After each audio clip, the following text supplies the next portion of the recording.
Have you changed your mind about the ICC call? No, I have not. You see, the Rome Statute was ratified by Nigeria, setting up the ICC.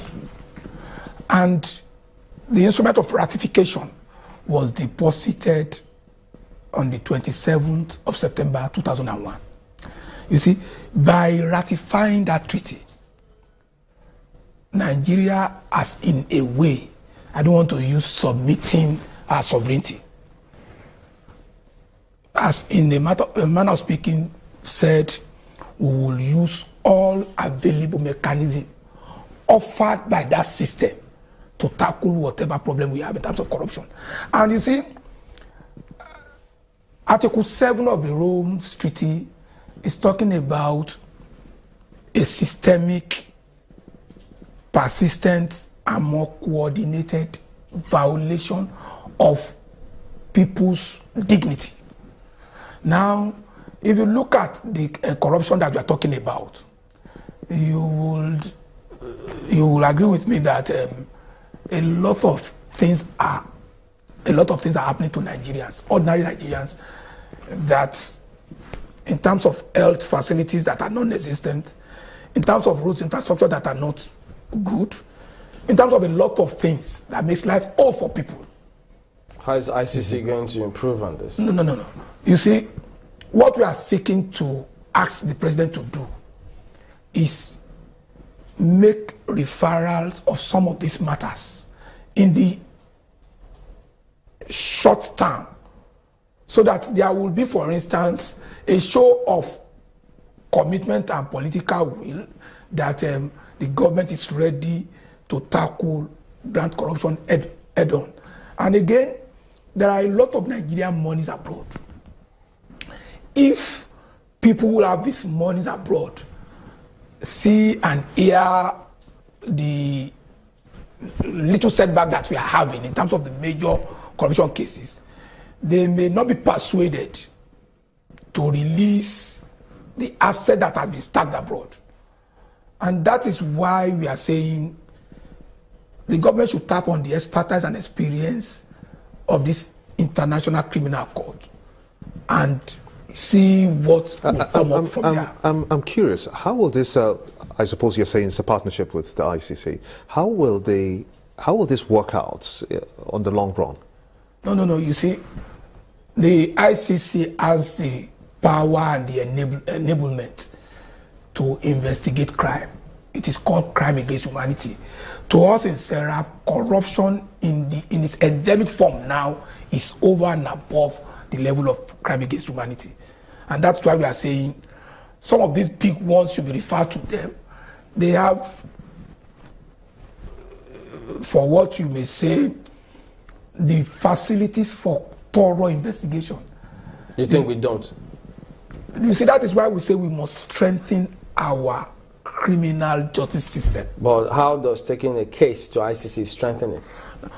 We say we do this in the short term while we face our system here. You understand? That's what we are saying. You know, I'm just wondering how that is going to work, because there's those who will tell you, look, there's so many ways they think that can be.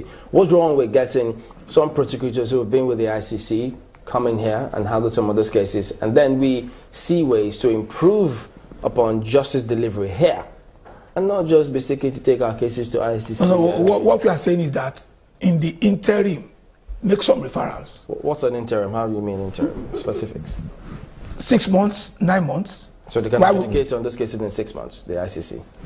Because they have the capacity and the wherewithal to conduct thorough investigation and prosecution. You think that perhaps maybe the prosecuting arm of government doesn't have that kind of capacity, looking at, for instance, say, ill-funded? Ill-funded? You see, that is what I'm saying. You see, the Senate of Nigeria, I don't trust them. The House of the National Assembly. A lot of those who have cases pending in the custody of Magu will not allow Magu to be the substantive EFCC person. But if your case is pending, does that mean that you're guilty? You see, because they know that they have something to hide. But the case, if their cases are before the courts, what else can you hide? No. If you see, investigations have been made, have been done about most of them. Are they in court? No. They are not in court. So, but if you see, it's not as straight as you are saying it. So you don't trust them based on the fact that and that is why has been done but has not been taken to court. Yes, but that is why they won't take any step to support the executive in the fight against corruption. For example, many times over they've said they want to amend the constitution. We have made representations that the dichotomy between socio-economic rights, which is created by the constitution, and the civil and political rights should be done away with. So that socio-economic and cultural rights will also be enforceable by Nigerians. So what do you think of, because there are those who listen to what you said about taking it to ICC and government disagrees, and people say, look, people have gone to ECOWAS court, gotten judgment, none of those have been obeyed. So what did SERAP say in that case? No. You see, ICC is for prosecution of crime. Yeah, we'll take massive crime. You're taking cases beyond the shores of this country. Yes.